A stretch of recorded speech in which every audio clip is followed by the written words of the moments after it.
Welcome to Bitcoin Question of the Day with me, Marc Kenigsberg. And today's question is a simple one and an important one. Is Bitcoin taxable? So the short answer is yes, Bitcoin is definitely taxable. How it's taxed depends on where you live. So it's very important to check with your local jurisdiction. Make sure that you're doing everything correctly and that it's declared. Now, there are two ways in which Bitcoin can be subject to tax. The first is capital gains tax. When you sell it, any gains are treated like any other asset that's sold, and you'll have to pay capital gains tax on any profits that you realized.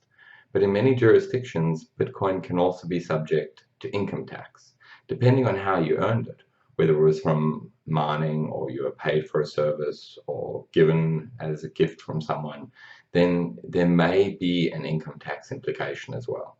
So the important thing to remember is that Bitcoin is definitely taxed. Like everything else in crypto, you need to do your own research and you need to check with the local authorities, find out that you're doing everything correctly and make sure it's all declared so that you can enjoy stacking all those sats and everything you get from us. Remember to subscribe to this channel for more daily questions and interesting videos. And if you have any questions you'd like me to answer, put them in the comments below and I'll be happy to answer them in the next question of the day. So until then, enjoy Bitcoin and we'll see you at the next Bitcoin question of the day.